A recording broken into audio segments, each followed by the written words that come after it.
kalau orang ingin memahami Al-Quran, ingin memahami agama Allah Ta'ala, seharusnya yang menjadi rujukan Quran, bukan yang lain. Karena apa? Yang pasti kebenarannya adalah Al-Quran. Adapun hadis baru dikumpulkan setelah wafatnya Nabi kita Muhammad SAW dalam waktu yang lama. Jadi kebenarannya dikaitkan dengan kesesuaiannya dengan Al-Quran. Sesuai dengan Al-Quran kita ambil. Kalau tidak sesuai, kita tidak yakin bahwa ini dari Nabi kita Muhammad SAW. Jadi kita punya neraca yang menjadi tolok ukur bagi kita semuanya, apapun golongan kita. Jangan justru kita mengajak umat keluar dari Quran, lalu dibawa menuju perbedaan sesuai dengan hawa nafsu masing-masing.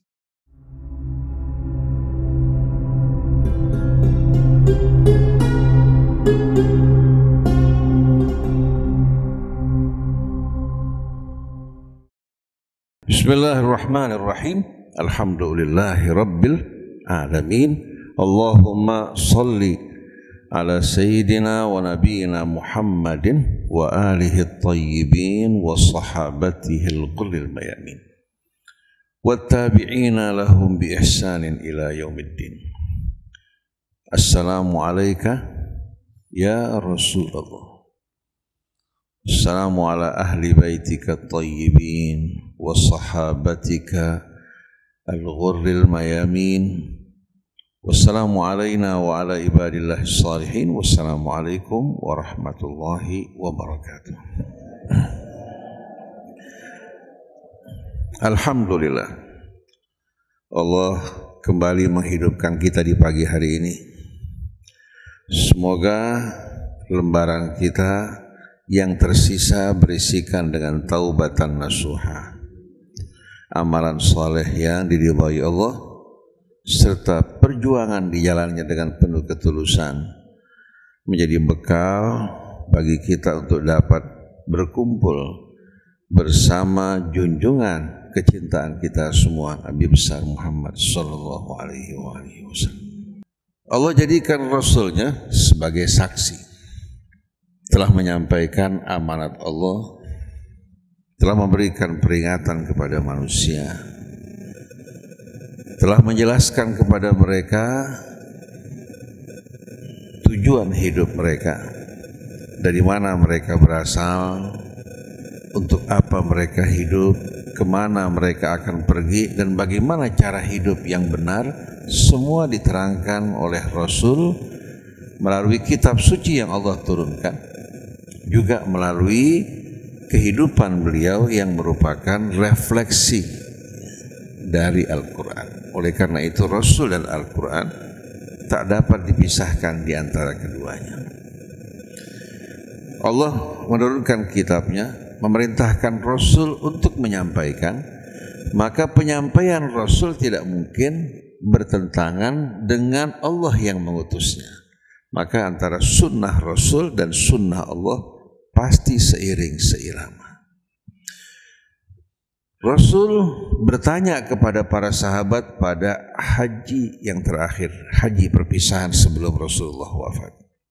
Setelah menyampaikan pesan-pesan penting, beliau mengatakan, bukankah aku telah menyampaikan amanat dan tugasku kepada kalian? Para sahabat mengatakan seluruhnya, kami bersaksi. Kami bersaksi. Setelah Rasulullah SAW wafat, Allah tidak mengutus lagi seorang nabi maupun rasul, tapi Allah percayakan amanat ini kepada umatnya yang siap tampil untuk melanjutkan misi Nabi kita Muhammad SAW. Bukan sebagai Rasulullah, tapi sebagai Rasulullah, duta-duta Rasul. Apabila Rasul Allah Subhanahu wa Ta'ala jadikan sebagai saksi atas kita semua, maka Allah jadikan kita ini sebagai saksi bagi umat manusia. Seperti yang disampaikan Ustaz Hamzah tadi, Wa kadzalika ja'alnakum ummatan wasata. Demikianlah kami jadikan kalian sebagai umat yang berkedudukan amat mulia, ummatan wasata. Umat yang menjadi perantara antara Rasul dan umat manusia. Kalau Rasul antara Allah dengan kita, nah sekarang antara kita dengan umat. Setelah wafatnya Rasul, kita harusnya melanjutkan dan menyampaikan pesan-pesan Allah yang disampaikan kepada Rasulnya. Pernah nggak Rasulullah menambahkan atau mengurangi amanat Allah? Pernah nggak? Tapi kita sebagai umat Rasul, banyak kita apa? Mengatasnamakan Rasul, menyampaikan yang tidak benar, melakukan perbuatan yang menyimpang, akhirnya menimbulkan kesesatan di tengah umat.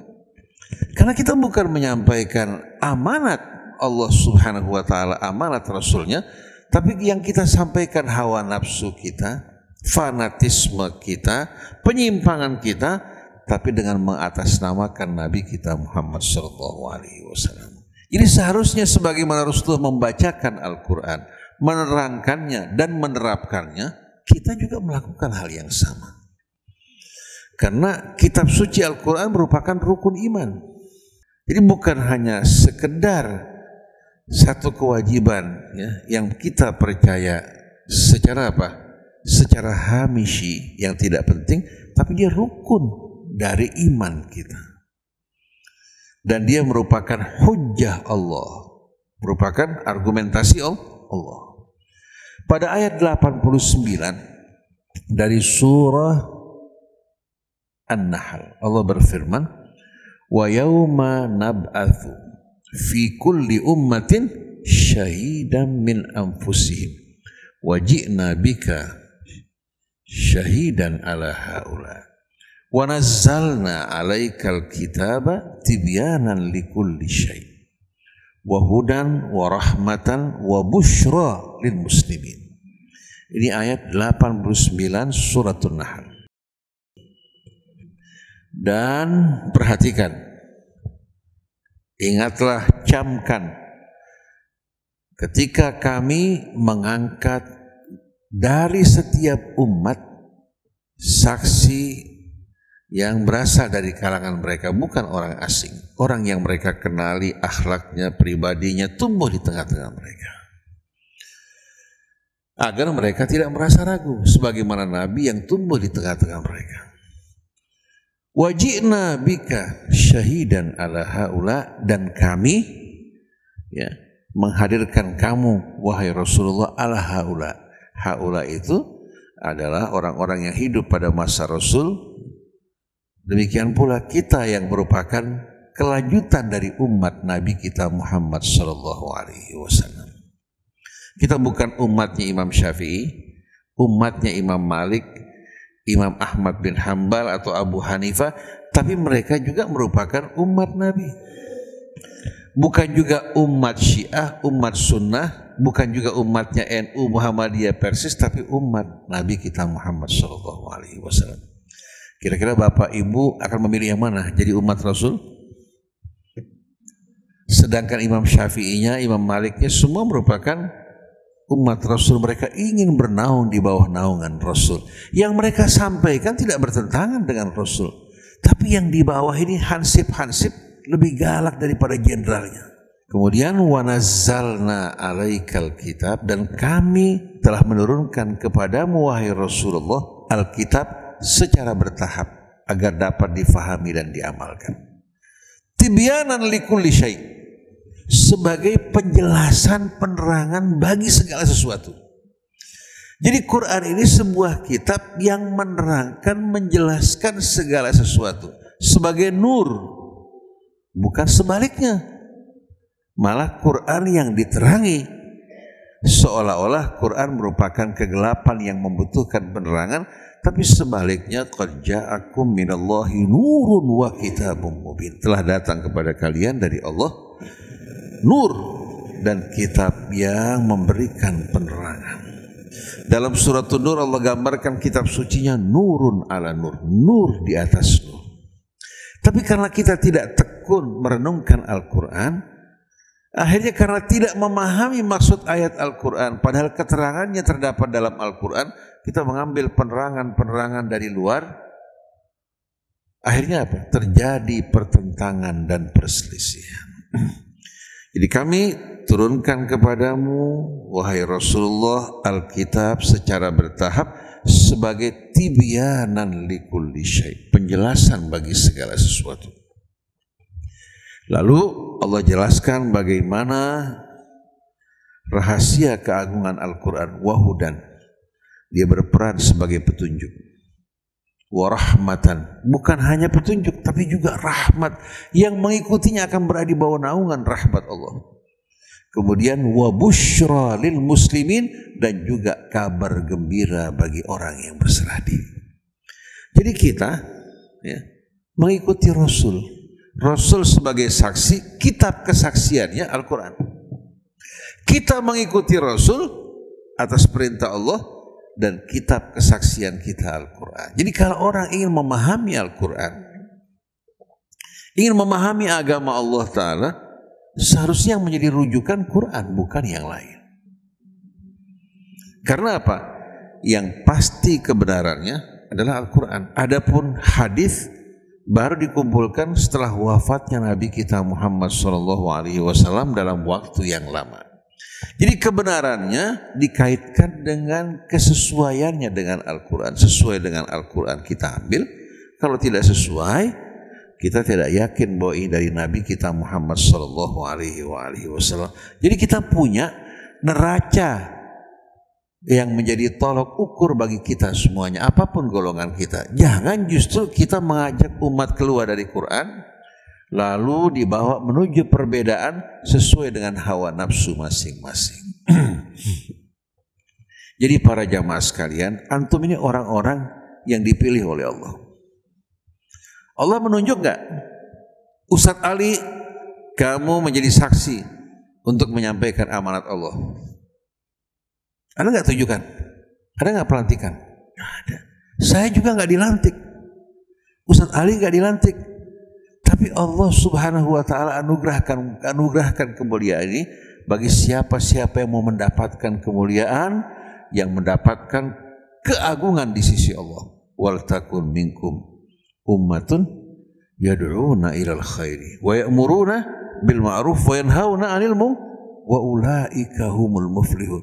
Mereka yang mengajak pada kebaikan, yang berjuang demi yang ma'ruf, mencegah dari yang mungkar, mereka orang-orang yang dijamin oleh Allah sebagai orang yang sukses.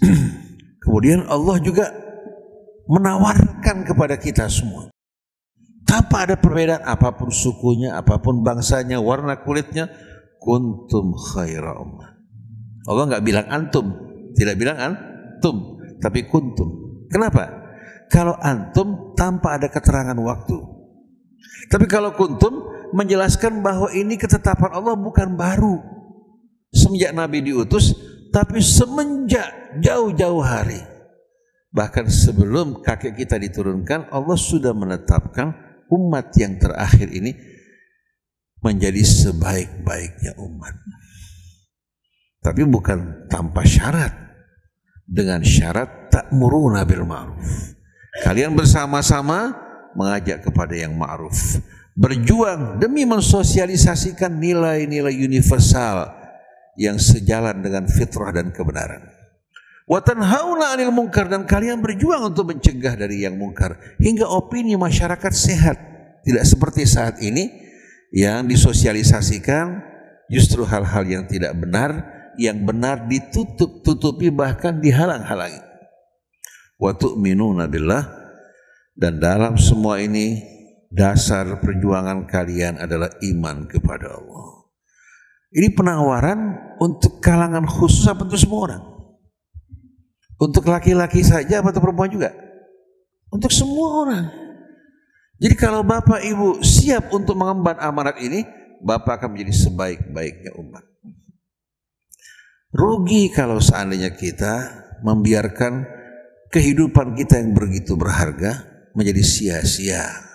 Yang seharusnya kita sukses beruntung menjadi orang-orang yang hidup di dunia tanpa arti, di hari akhirat menjadi orang-orang yang merugi.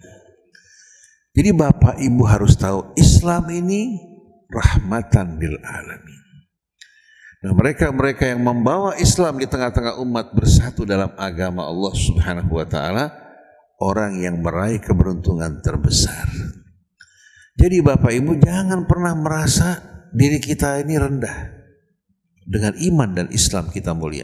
Tapi jangan pernah kita merasa bangga dengan nasab kita, kedudukan kita, harta kita, atau warna kulit kita maupun rupa kita. Ini bukan tolak ukur kemuliaan. Tolak ukur kemuliaan, inna akramakum indallahi atqakum. Jadi setiap orang punya kesempatan. Punya gak kesempatan?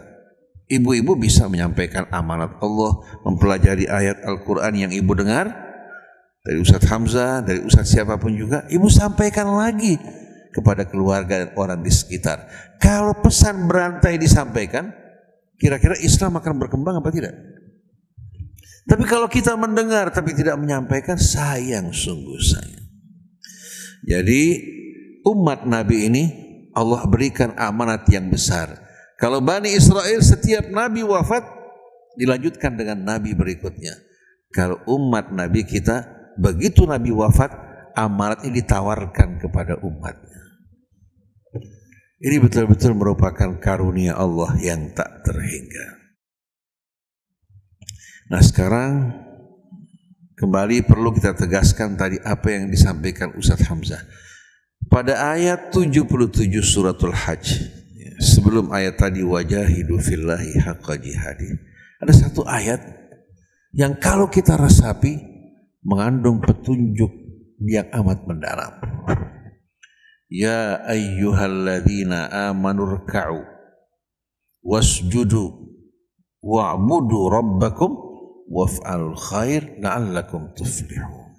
Wahai orang-orang yang beriman, ruku dan sujudlah kalian. Ruku dan sujud merupakan amalan apa? Salat. Allah sering menyebutkan ar-raki'in as-sajidin warka'u ma'ar-raki'in. Kenapa? Karena ruku dan sujud ini merupakan amalan salat yang amat indah dan merupakan petunjuk serta motivasi kehidupan yang amat mulia. Bila Anda ingin mulia, bila Anda betul-betul ingin menjadi orang-orang yang beruntung, tunduklah kepada Allah Subhanahu wa taala. Bila Anda lemah, tak berdaya, berhadapan dengan tantangan hidup yang berat, Anda ingin mencari tempat di mana Anda mendapatkan jalan keluar dan pertolongan yang segera, sujudlah Anda di hadapan Allah Subhanahu wa taala. Nah, salat ini merupakan amal yang terbaik. Karena apa? Apabila orang betul-betul salat, diresapi, dihayati dengan sebaik-baiknya, salat ini akan betul-betul apa? Bisa menciptakan revolusi yang berasal dari dalam jiwa seseorang. Mengubah jiwanya, mengubah kehidupannya, mensucikannya, dan melahirkan manusia-manusia baru seperti sahabat-sahabat Nabi kita Muhammad sallallahu alaihi wasallam. Watlu ma uhiya ilaika minal kitab wa aqimis shalah innas salata tanha 'anil fahsya'i wal munkar.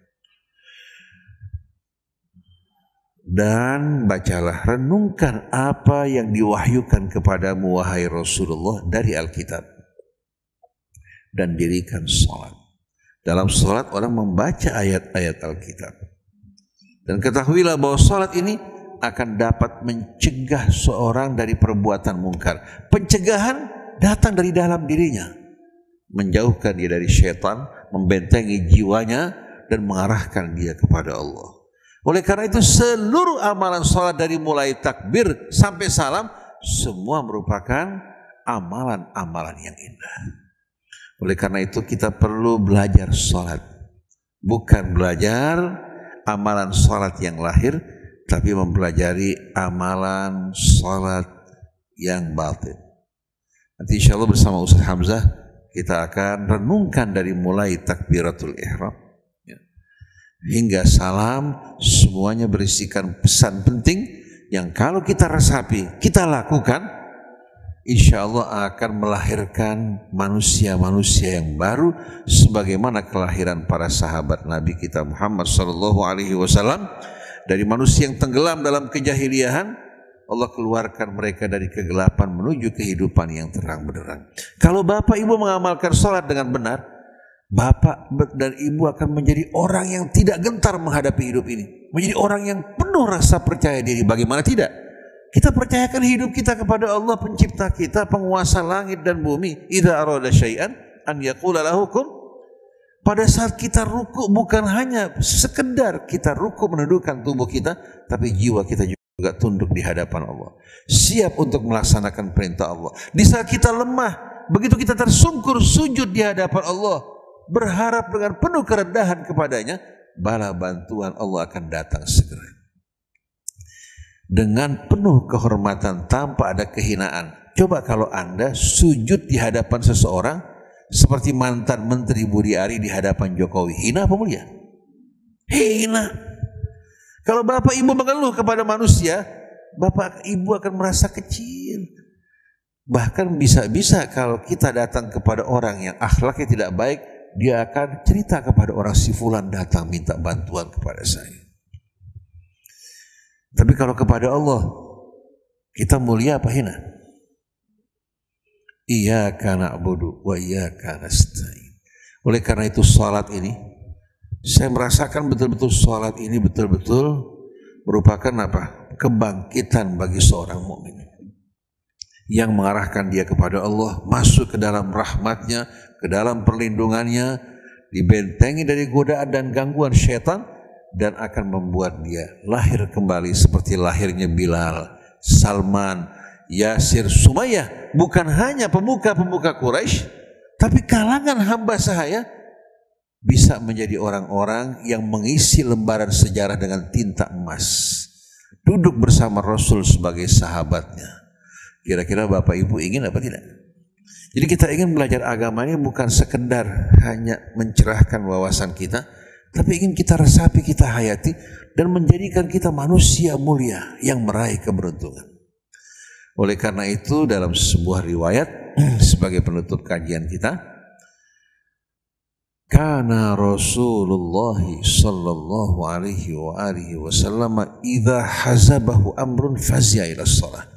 Rasulullah kalau menghadapi tekanan yang berat, menghadapi cobaan yang berat, ya, apa yang dilakukan? Dia segera berlari menuju ke salat. Pada salat, ya, dia merasakan beban di atas punggungnya ini, semua berjatuhan. Alam nashrah laka sadrak wa wada'na anka wizrak alladhi anqaba dhahrak wa rafa'na laka dhikrak fa inna ma'al usri yusra inna ma'al.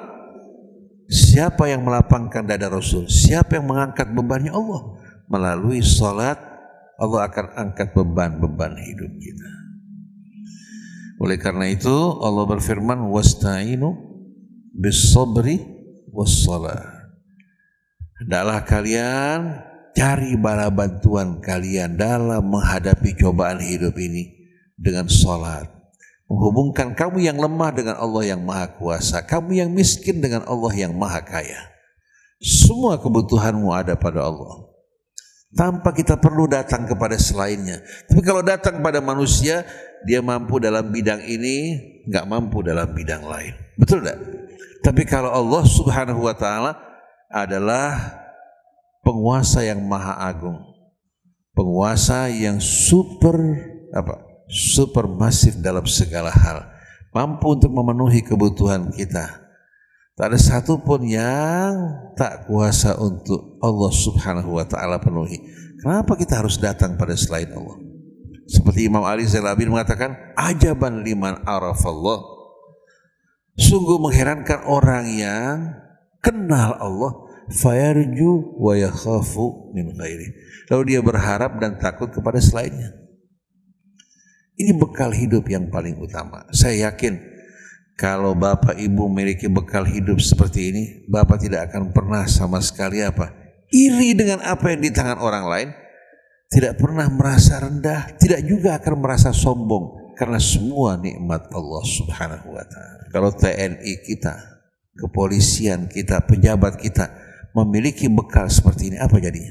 Nah, ini yang kita harapkan, mudah-mudahan agama bukan hanya sekedar pencerahan, wawasan, tapi agama adalah iman dan pengamalan. Ya ayyuhalladzina amanu ruk'u, wahai orang yang beriman, rukuklah, wasjudu, sujudlah, kemudian waf'alul khair, kerjakan segala macam perbuatan yang baik. Ya ayyuhalladzina amanu ruk'u wasjudu wa'budu rabbakum. Secara umum setelah ruku sujud, hendaklah kalian sembah Tuhan kalian dan jangan sembah selainnya. Begitu kita datang kepada Allah, datang juga pada selainnya, Allah akan tinggalkan kita. Tapi kalau sepenuhnya kita percayakan pada Allah, Allah akan tangani urusan kita. Sebagai penutup, waf'alul khair, kerjakan segala kebaikan. Dia akan menjadi pupuk bagi amal kita semua, menyuburkan kebaikan dalam diri kita. Penutupnya, la'allakum tuflihun, agar kalian masuk dalam golongan orang yang sukses dan beruntung. Ini janji Allah Subhanahu wa ta'ala.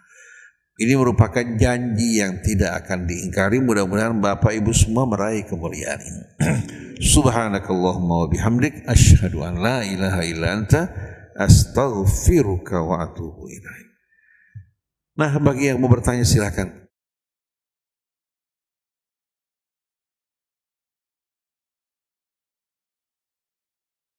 Dalam mustalah syar'i, Nabi itu yang membawa berita dari Allah, ditunjuk untuk menyampaikan berita dari Allah.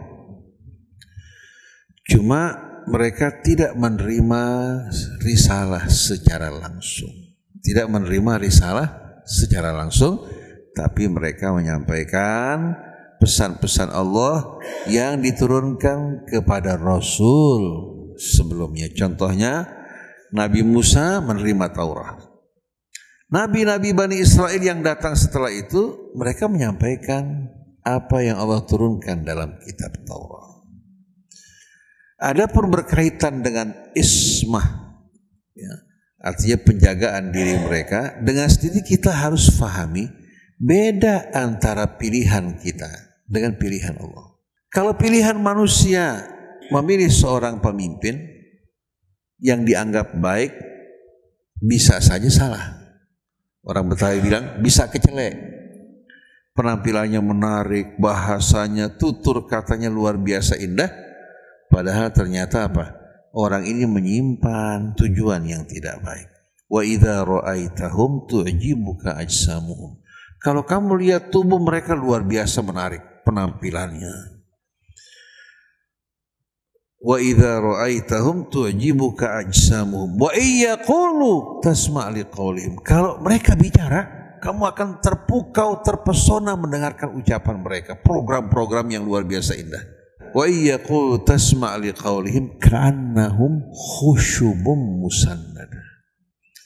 Tapi kalian harus tahu, penampilan yang indah, menarik, menawan, perkataan-perkataan yang baik, ternyata mereka ini bukan membawa manfaat, menjadi penunjang kehidupan, tapi menjadi balok-balok yang nyandar. Coba, balok yang menjadi penyanggah beda nggak dengan balok yang menyandar? Yang menyandar jadi beban, betul nggak? Kalau yang menyanggah membawa manfaat. Jadi mereka-mereka yang tamat dari sekolah-sekolah tinggi, bisa aja dari Al-Azhar, bisa saja dari Madinah, bisa tamat dari Amerika, Eropa, membawa program yang baik, janji-janji yang baik. Ternyata begitu mereka berkuasa menjadi cobaan buat umat, menjadi beban buat mereka. Dia menggunakan kekuasaan untuk kepentingannya. Semua janji-janjinya dusta. Seperti janji Pak Mulyono. Wa idza ra'aitahum tujibuka ajsamuhum wa yaqulu tasma' liqauli ka'annahum khusyubun musannada yahsabuna kulla sayhatin 'alaihim. Kalau ada kritikan yang disampaikan atau ada teriakan, mereka beranggapan itu ditujukan pada mereka. Amat sensitif, hidup dalam ketakutan. Seperti Jamal Abdul Nasir yang dianggap pemimpin yang dahsyat, kuat. Kalau dia tidur di kamarnya, dengan suara klotek pintu langsung dia keluarkan senjatanya. Karena ketakutan. Dia bukan membawa rahmat kedamaian bagi rakyatnya, tapi dia menindas rakyatnya dengan kekerasan. Hingga dia merasa bukan hanya apa? Bukan hanya manusia, sampai suara klotek menjadi musuhnya. Aman enggak? Tapi kalau orang yang baik, jujur, membawa kedamaian, dia jalan seorang diri pun dia tidak akan takut. Betul enggak? Jadi sebetulnya mereka-mereka ini yang membawa penderitaan buat rakyat, hidup mereka ketakutan. Yahsabuna kulla sayhatin alaihim humul adu. Jangan percaya mereka lah musuh yang sebenarnya. Fahdharhum, hati-hati dari mereka. Fahdharhum qatalahumullahu anna yufakun. Kata qatalahumullah di sini menunjukkan apa? Kalau Allah memerangi mereka, berarti seluruh makhluk akan menjadi lawan mereka. Qatalahumullah. Allah akan mengerahkan kekuatannya ya untuk menghancurkan mereka, baik secara langsung maupun dengan istidraj, diulur oleh Allah supaya dosanya bertambah dan bertimbun hingga menjadi adab buat dirinya. Humul adu qatalahumullah anna yufakun. Tapi kalau Allah salah, pernah nggak salah memilih Nabi? Umpamanya Nabi yang diangkat berkhianat, pernah nggak? Milih Rasul lalu berkhianat. Allahu a'lamu haitsu yaj'alu risalat. Ini rahasia mengapa Allah menunjuk Nabi dan Rasulnya bukan dicalonkan oleh manusia, supaya manusia tidak salah pilih. Nabi Rasul yang membawa amanat Allah langsung ditunjuk oleh Allah, dan tidak mungkin mereka akan berkhianat. Wa ma kana li nabiyyin an yaghul, mustahil seorang nabi yang diutus Allah akan berkhianat. Jadi nabi dan rasul mustahil mereka akan berkhianat terhadap Allah. Begitu juga ulama yang menjadi penerus rasul, mustahil dia akan bohong. Tapi kalau yang mengatasnamakan rasul, dan sekarang banyak luar biasa yang membodoh-bodohi masyarakat, betapa banyaknya mereka saat ini bagikan jamur di musim hujan. Tapi namanya jamur di musim hujan, kalau kita membersihkan gampang nggak? Di kolam banyak jamur, kita bersihkan, tinggal kita angkut, masukin ke ember, kita buang, selesai. Jadi mereka sebetulnya tidak punya kekuatan, tidak punya akar ke bawah sebagaimana jamur.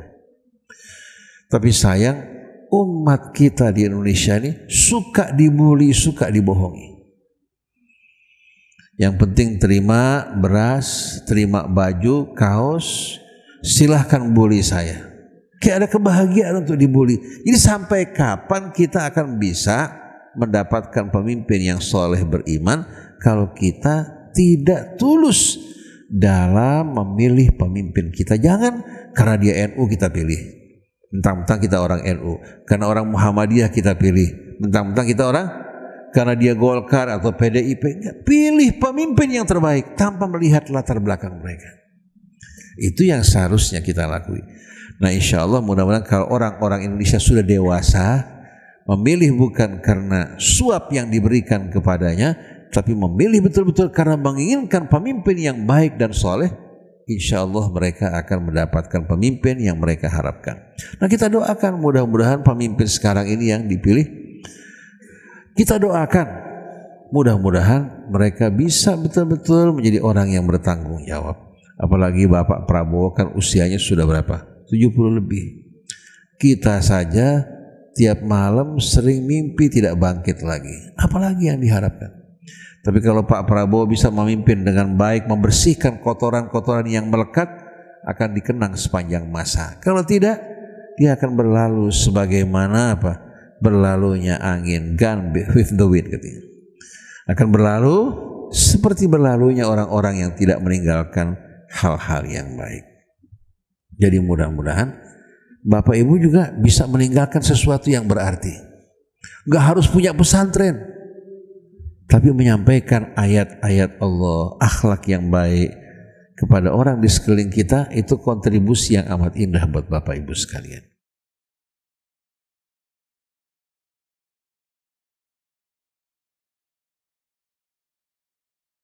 Sombong itu bahagian dari syirik. Karena kalau orang yang sombong sama dengan orang yang menempatkan dirinya sebagai sekutu Allah. Begitu juga kalau orang menetapkan hukum bukan dari Allah. Berarti dia menetapkan dirinya sebagai apa? Sebagai orang yang mengambil wewenang Allah. Syara'u minad din ma lam ya'tan bihillah. Jadi kita sebagai hamba seharusnya menerima sepenuhnya apa yang datang dari Allah. Bukan kita mengada-adakan dari diri kita. Saya ingat ketika waktu orang umroh sama haji, seharusnya mereka mengikuti talbiyah yang diajarkan oleh Rasul. Ternyata waktu sa'i mereka baca Pancasila. Ini bukan cerita kosong ini. Pernah dengar nggak Ibu? Pernah lihat nggak di YouTube? Ya Allah, Pancasila ini nilai-nilai yang dipetik dari Al-Quran. Bukan itu tempatnya, tapi Pancasila resapi dan amalkan.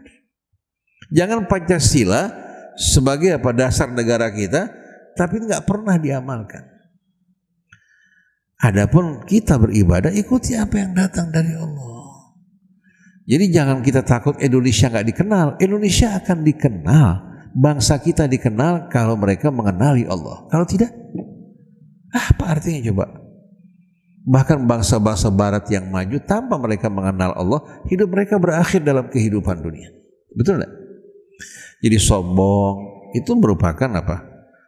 Penyakit hati yang bisa menggerogoti seseorang dan merusak semua amalnya, mirip dengan iblis. Nah, kalau ada manusia sombong, kira-kira akan mendapatkan dispensasi nggak, diskriminasi? Kalau manusia sombong diistimewakan karena kakeknya orang mulia, iblis bakal bilang, ya Allah, ini diskriminasi.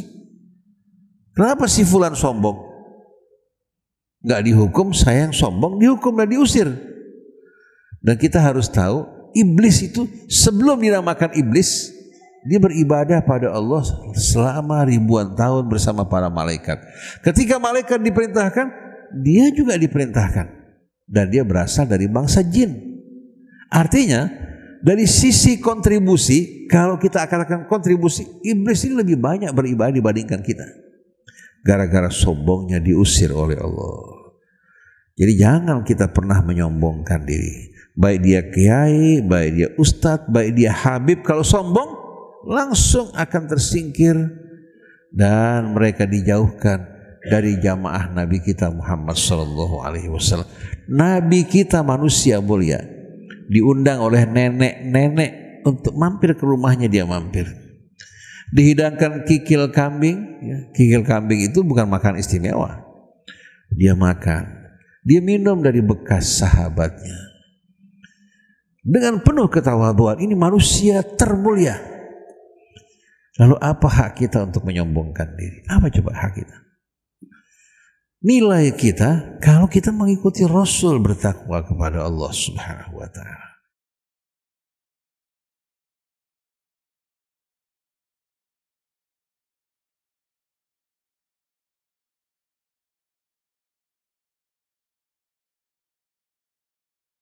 Dalam sebuah riwayat, innallaha yuhibbu an tu'ta rukhasuhu kama tu'ta azaim. Allah amat menyukai hamba-hambanya yang menerima rukhsah hadiah daripadanya, sebagaimana pada waktu azimah dilaksanakan, ya, sebagaimana yang Allah perintahkan.